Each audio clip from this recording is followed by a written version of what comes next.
Es-tu conscient de ta situation?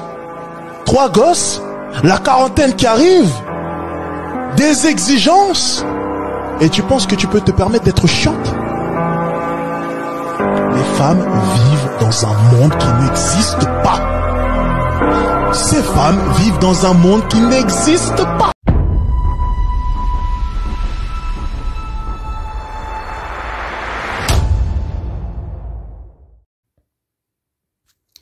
Bon, il y a encore la pauvre débile de la dernière fois qui est venue sur ma page commenter. J'avoue que la lire m'épuise et me fatigue parce que j'ai clairement affaire soit à une gamine, soit à quelqu'un de frustré ou de mal dans sa peau qui veut à tout prix commenter mes vidéos, à croire que ça l'obsède.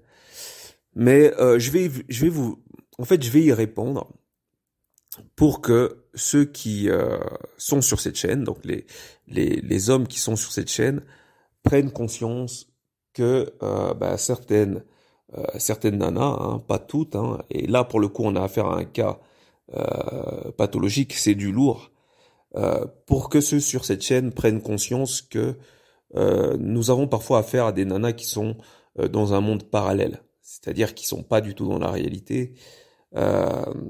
Elles rêvent les yeux ouverts.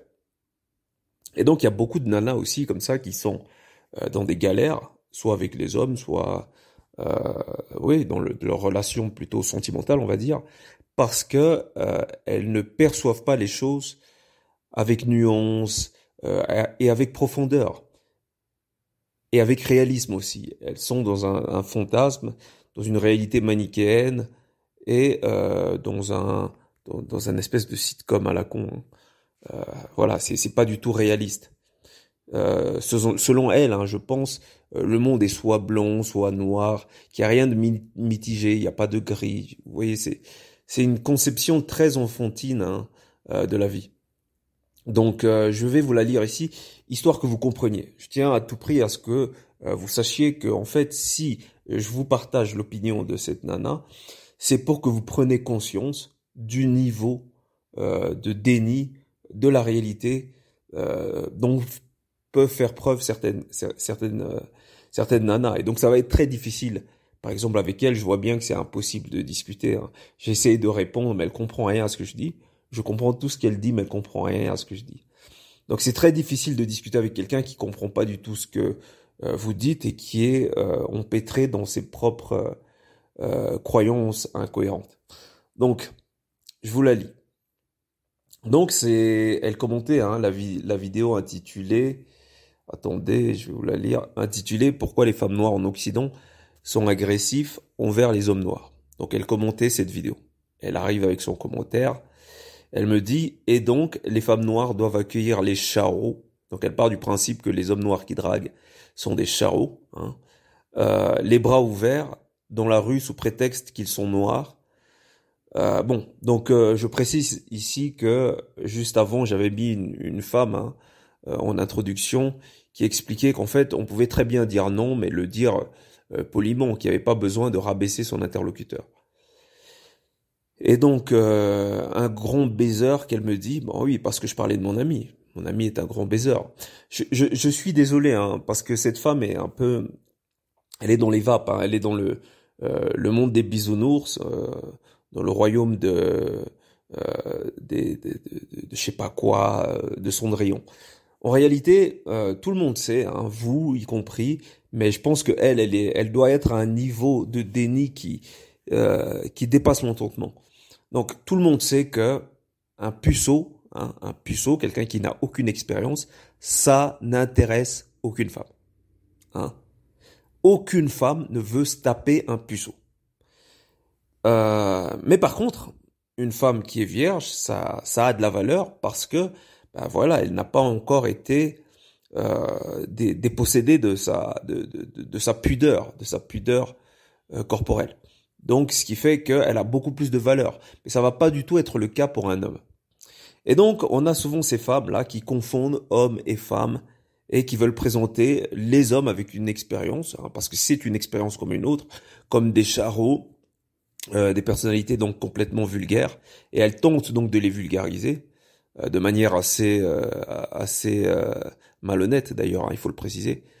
Et donc elle met ici entre parenthèses un grand baiser pour parler de leur gloire du petit au début de la vidéo. Pour parler de leur gloire du petit au début de... Ouais, parce que je parlais en fait de mon jeune frère, hein. Je parlais pas de gloire. Il y a rien de glorieux à se taper des nanas. C'est juste que tout homme, et je tiens quand même à le préciser à cet idiote, c'est que tout homme a des besoins. Ça n'existe pas. Un homme qui n'a pas de besoin, c'est un homme qui n'a pas de sexe. Et un homme qui n'a pas de sexe, c'est une femme. Malheureusement, ce type de nanas ont du mal à comprendre que les hommes ont des besoins. Elles pensent que les hommes sont obsédés par les besoins des nanas et que lorsqu'ils vont vers les nanas, c'est pour combler les besoins de celles-ci. Ça, c'est du délire complet. Personne n'est pas intéressé. Ça n'existe pas.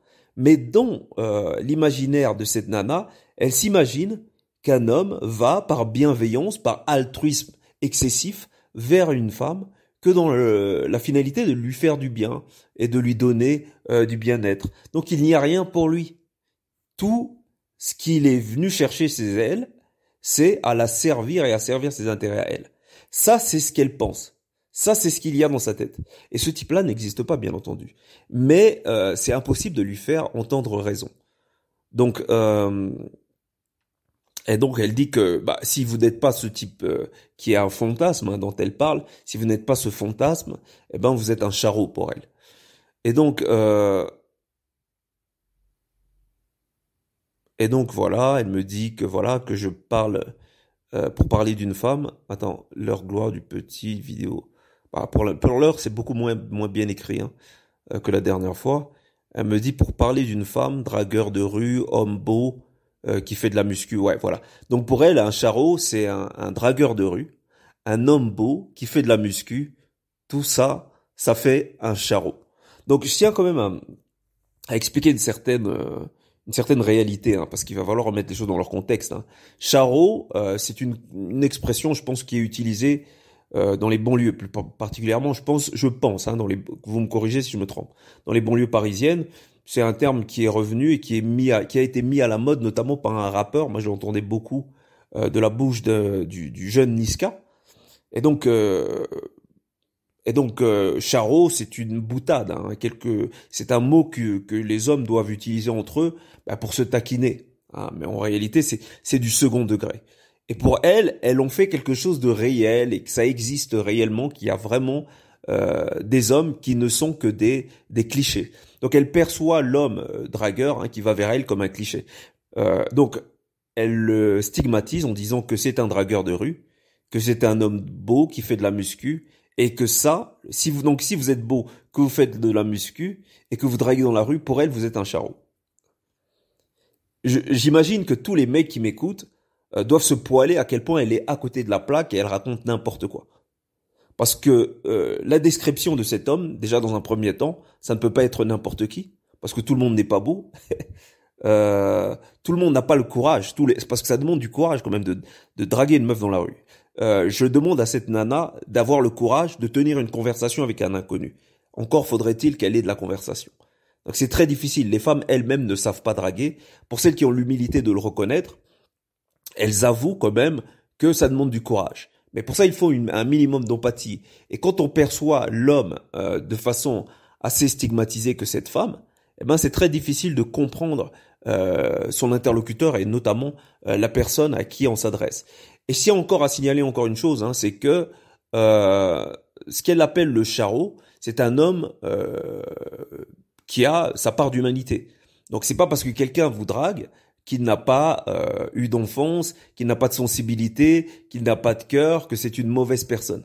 Donc c'est une manière assez débile et simpliste de voir les choses, mais ça m'étonne pas vu le niveau de la demoiselle. Et je comprends pas, hein, parce qu'il y a quand même des femmes quand même avec un certain niveau, mais là on frôle la bêtise. Mais c'est bien de montrer l'excessif dans la bêtise, parce que l'excessif, c'est ce qui va nous permettre, le cliché, c'est ce qui va nous permettre de comprendre à la généralité. C'est-à-dire à travers cette femme qui est quand même à un niveau vraiment bas de la réflexion, vous allez pouvoir comprendre la pensée générale des femmes qui qui sont, bref, hein, pour la majorité d'entre elles, à côté de la plaque, parce que il y a une réalité dont on ne parle pas beaucoup, c'est le fait que beaucoup de femmes ne connaissent pas les hommes, parce qu'elles sont dans un monde de femmes, et en général, elles ne s'intéressent pas aux hommes puisque elles y ont accès assez facilement. Donc, on va continuer. Hein. Dans un contexte de séduction, il y a toujours des comportements irrationnels qui se mettent en place face à la personne qui vient troubler la tranquillité. Non, non. En fait, elle essaye de défendre le mauvais comportement d'une femme qui réagit mal. Elle parle de comportement irrationnel. Et là, on est d'accord, c'est un comportement irrationnel, mais elle essaie de le justifier en disant que c'est la faute à celui qui la drague et non pas la faute à celle qui a un comportement irrationnel. Donc on est dans le déni, encore une fois. C'est toujours le problème de l'autre. On refuse de prendre conscience de notre problème et on le rejette sur l'autre. Moi, si quelqu'un vient m'aborder et que je réponds mal, même s'il dérange ma tranquillité, j'ai quand même la conscience que j'ai mal répondu. Et je ne vais pas projeter mon attitude, ma mauvaise attitude, sur le fait que cette personne ait dérangé ma tranquillité. Ça n'a pas de sens. C'est complètement immature de raisonner comme ça. Donc on va pas l'en vouloir. Je pense qu'on a affaire à une gamine. Hein. Pourquoi une femme devrait-elle bien réagir face à un homme dont elle a une mauvaise image? Et déjà, dans un premier temps, tu ne me connais pas ou tu ne sais pas de quel homme il s'agit, donc forcément, tu as des préjugés vis-à-vis non seulement des hommes en général qui abordent les femmes, mais c'est ton problème. Mais dans un premier temps, les gens ne sont pas responsables des préjugés que tu as à leur égard. Donc si tu as un préjugé sur un type d'individu, à toi de faire la démarche de quand même comprendre la source même de ce problème. Mais effectivement, tu ne pourras pas comprendre la source de ce problème si tu ne parles pas avec cet individu et si tu te caches derrière le rejet. Hein. Donc le problème, c'est toi. C'est pas la personne en question. Donc on va continuer. Mauvaise image de Charo que trimballe l'homme noir. Ok, d'accord. C'est juste que l'homme noir est l'un des seuls, hein, il faut le reconnaître, qui ose aborder les femmes, hein, notamment en Occident. Et c'est pourquoi il y a des coachs en séduction qui sont payés une fortune. Hein. C'est parce que ceux qui vont les consulter, c'est notamment des hommes qui sont castrés justement par les réflexions des femmes comme toi. Et donc, bien sûr que ça a de la noblesse de pouvoir aborder, d'avoir le courage d'aborder une femme en pleine rue, de trouver une conversation, d'improviser une conversation, ce qui demande plusieurs facultés, notamment le courage, et en plus de ça, le réparti. Donc, c'est pas juste une question de charognard qui veut juste baiser. Donc, si j'en ai parlé en ces termes, au fait qu'il était un gros baiser, c'est pour faire vite, et que je sais que j'ai affaire à des hommes qui me comprennent et qui ne vont pas me juger. Je ne m'adresse pas à des femmes comme toi, notamment, plein de préjugés. Et la raison pour laquelle cette chaîne ne s'adresse pas aux femmes, parce que, justement, nous ne voulons pas perdre notre temps à vouloir réexpliquer des choses qui sont censées être des évidences. Donc voilà, elle me dit quoi encore? Bon, donc je lui réponds, c'est inutile que je donne ma réponse, mais voilà, je lui dis qu'elle a des préjugés, ce à quoi elle me répond, ce n'est pas un préjugé, c'est le cas. Tu es un charreau, donc elle veut à tout prix que je sois un charreau. Donc ça, c'est son argument massu, hein, que je suis un charreau.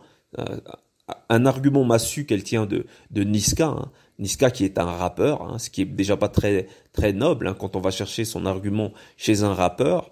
Et en plus de ça, lorsque ce rappeur le dit, c'est en second degré. Donc, elle est totalement au sujet. Donc, ou alors, tu es un charreau, ou alors, donne-moi une définition de ce que c'est. Je ne sais pas ce que c'est qu'un charreau. Hein. Un charreau, c'est un terme qu'on utilise dans les quartiers, là où les hommes n'ont pas suffisamment, ou beaucoup d'hommes n'ont pas suffisamment de culture générale pour pouvoir définir les choses avec précision. Et toi, donc, tu es dans la répétition d'une définition limitée, conçu par des gens limités. Et donc j'imagine que tu es en dessous de l'être limité, ce qui est pas grave, hein, c'est pas grave pour moi, c'est grave pour toi, mais encore faudrait-il que tu aies la conscience de pouvoir te remettre en question. Ce que j'imagine que tu n'es pas capable de faire à lire ton argumentation. Donc elle continue, les femmes noires, nous n'avons pas de chance, quand un bel homme noir nous aborde, 85% de chances que ce soit un charreau. Ça, t'en sais rien. C'est pas marqué sur son front que c'est un charreau. Tu sais pas ce qu'il fait, tu sais pas s'il travaille, tu sais pas s'il a des possessions, ça, t'en sais rien. Tu vois juste une personne t'aborder et tu t'imagines que c'est un charreau. Parce que t'es trop débile pour tenir une conversation avec lui, et donc tu t'arrêtes à des préjugés. Donc le charreau n'existe pas dans un premier temps, je tiens quand même à le signaler. Il y a juste des hommes qui sont assez en forme pour aller vers des femmes, parce qu'il faut être en bonne santé. Hein. Si tu es en mauvaise santé, si tu t'intéresses pas aux femmes, peut-être que voilà, tu as des petits soucis de santé. Et ce genre d'hommes, ils abordent pas les femmes. Soit ceux qui ont une impuissance, soit physique, soit psychique, ils abordent pas les femmes. Ça demande quand même de la volonté d'aller vers les femmes. Et ça, tu dois le reconnaître quand même. Et donc, c'est pour ça qu'on envoie balader, oui, elles envoient balader des hommes qui sont en pleine possession de leurs moyens psychiques et physiques, hein, pour attendre des hommes qui sont en fait, si on doit s'arrêter à la conception de l'homme selon ce genre de nana, on a affaire en fait à un homosexuel. Donc un homme qui ne s'intéresse pas à une femme pour des besoins sexuels, mais qui s'intéresse que pour la faire plaisir, voire pour la ressembler. Ça, c'est un truc de PD, ça n'existe pas dans la vraie vie, hein, ma chère. Donc, bon voilà, et elle rajoute en plus le comble même de l'arrogance. Elle termine par « il faudrait se distinguer pour avoir l'air respectable ». On a l'impression d'être face à un professeur, hein, qui va nous donner des notes alors qu'elle-même n'est même pas foutue d'aborder. Je vous mets au défi de demander à une femme de vous séduire par le biais de sa verve, et vous allez vous rendre assez vite compte que en fait les femmes n'ont pas du tout de répartie pour la plupart d'entre elles, et surtout celles qui critiquent comme ça et qui n'ont pas conscience du courage que ça demande d'aborder un ou une inconnue. Mais c'est bien plus facile d'être le témoin du courage de quelqu'un d'autre et de le juger que de faire preuve soi-même de courage, pardon, et de répartie. Donc je lui dis qu'elle est dans le monde des bisounours, hein, et que moi je vais dormir. Ce à quoi elle rajoute oui, je suis pas un bisounours. Et là, pour continuer dans la prétention, elle me dit qu'elle est sûrement mieux éduquée et plus mature que moi. Bon, voilà, on est dans le nanani naner. Tu ne peux pas avoir pour projet unique de ken quelqu'un. J'ai jamais dit que c'était un projet unique, hein. J'en ai jamais parlé, au grand jamais. Mais comme on est avec quelqu'un qui ne comprend les choses que de façon superficielle, c'est ce qu'elle a compris. Et donc, elle me dit que ça ne mène à rien, elle va me faire la leçon. Et ça, c'est une particularité aussi qu'il y a chez beaucoup de femmes noires, une particularité qui est liée aussi à leur éducation, c'est qu'elles s'imaginent qu'elles sont les mamans de tous les hommes noirs en particulier. Et elles s'imaginent qu'elle va leur apprendre la vie, qu'elle va leur dire qu'est-ce qui est bien, qu'est-ce qui est pas bien. En gros, elle va jouer les mamans avec n'importe qui. Elle va faire la morale à n'importe qui, même quand souvent elle n'a pas compris la largesse ou l'objectif. Elle n'a pas la compréhension de ce qui se passe de manière assez objective que pour pouvoir tirer donc une conclusion. Mais elle va vouloir faire la morale. C'est pathétique, mais bon, pourquoi pas. Et donc, ça ne mène à rien de vouloir juste ken, donc elle me fait la morale, comme si je le savais pas, j'ai besoin d'elle pour savoir que ça ne sert à rien de coucher juste pour coucher, et qu'il faut se marier, donc elle me dit qu'il faut se marier, j'ai l'impression d'entendre ma mère, c'est mieux, ça témoigne d'une vision à long terme, donc elle fait la maman, hein. On lui a rien demandé, la go, elle nous fait la morale, comme si on savait pas que la fidélité du mariage, c'était de faire des enfants et d'avoir un projet civilisationnel, mais on peut pas avoir un projet civilisationnel avec une femme superficielle comme elle. Donc souvent, hein, et ça c'est aussi une chose que je tiens à mettre entre parenthèses, beaucoup de femmes s'imaginent que juste parce qu'elles sont un vagin, eh ben elles sont mariables, elles sont épousables, et que tout homme qui va vers elles doit forcément y aller avec la finalité donc de l'épouser, même quand celle-ci n'est pas épousable. Comme c'est le cas, en l'occurrence, pour cette femme, hein. Vous voyez bien que je sais pas ce qu'elle va apprendre à ses gosses, à part leur dire c'est bien, c'est pas bien et leur tirer les oreilles lorsque ceux-ci font preuve d'un peu de volonté. Et donc, tu dois faire preuve de vision à long terme, de respect dont témoignent les hommes pour les femmes. Ça n'existe pas. Ça existe. Le respect dont témoignent les hommes pour les femmes, c'est une promotion qui est mise en place par un système qui a pour finalité donc de s'en mettre plein les poches, hein, parce que les femmes ça consomme. Et ça, tu dois le comprendre.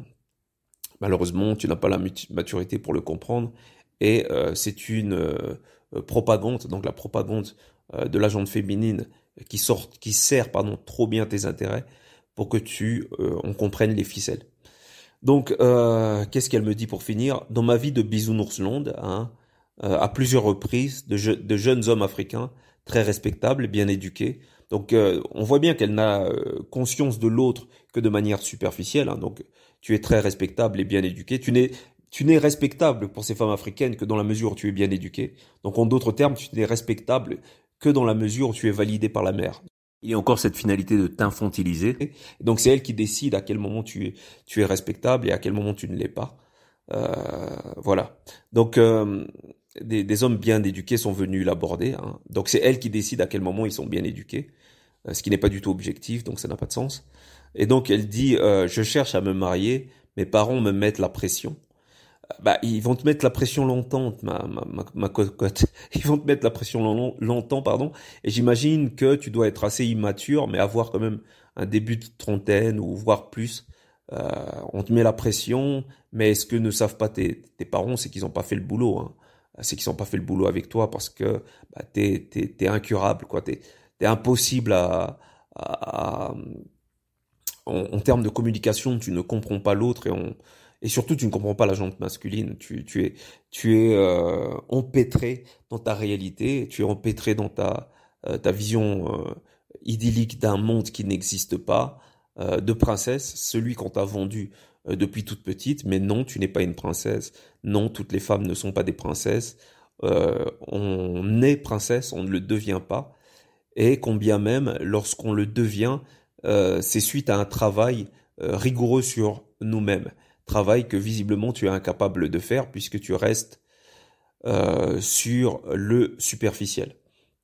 Donc je cherche une femme dont je pourrais m'occuper. Donc voilà, c'est comme ça qu'on devrait la draguer. Écoutez-moi bien, écoutez-moi bien. Je sais pas qui fait ça, mais elle a trop regardé les Chevaliers du Zodiaque, Zorro et Cendrillon.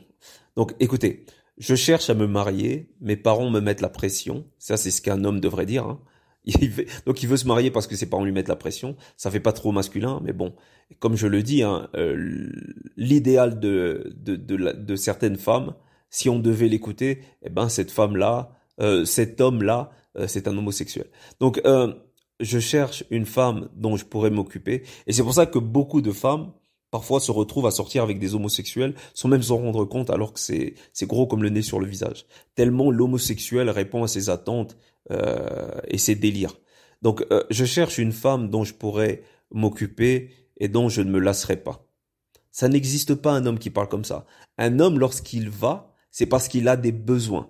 Et ces besoins, tu dois les combler. Un homme qui cherche une femme, comme tu le dis, hein, je vais le relire, hein, qui arrive chez toi et qui te dit « je cherche une femme dont je pourrais m'occuper », ça n'existe pas.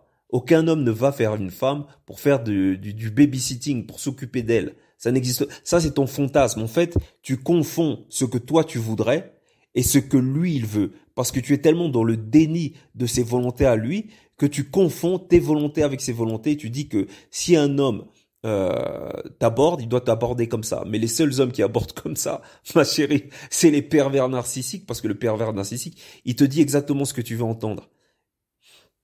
Donc s'il y a des gens manipulés, c'est parce qu'il y a des imbéciles comme toi qui refusent de faire une introspection.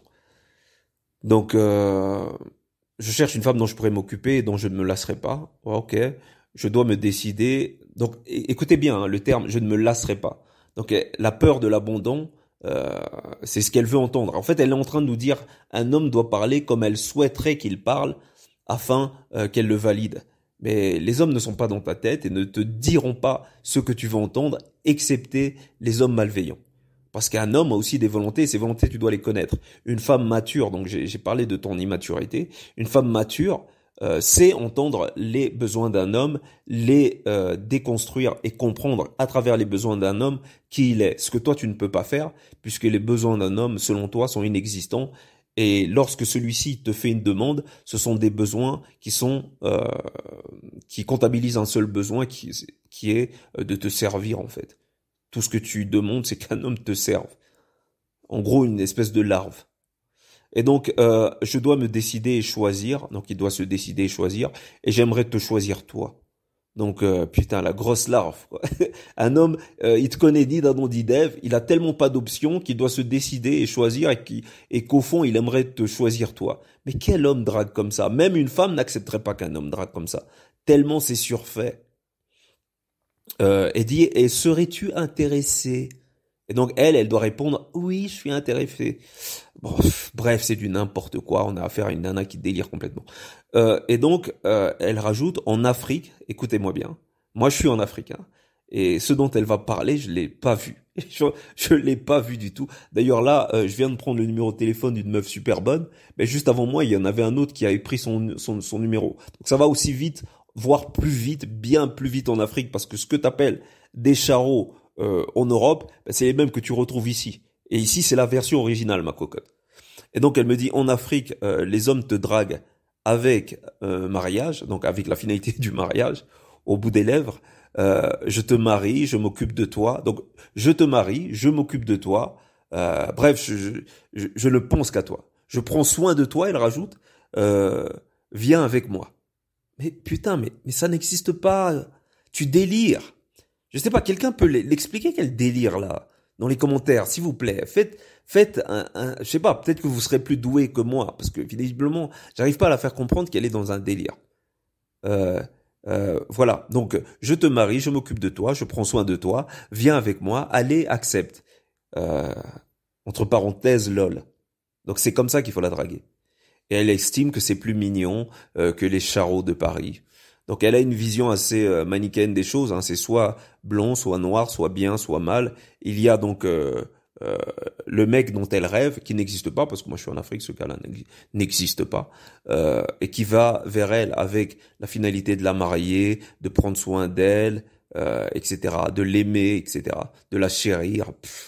Rien à voir, sérieux. Un homme, il cherche... Quand ils achètent une bagnole, par exemple, je vais donner juste un exemple. Quand un homme achète une bagnole, soit il achète une bagnole de sport parce qu'il aime ça.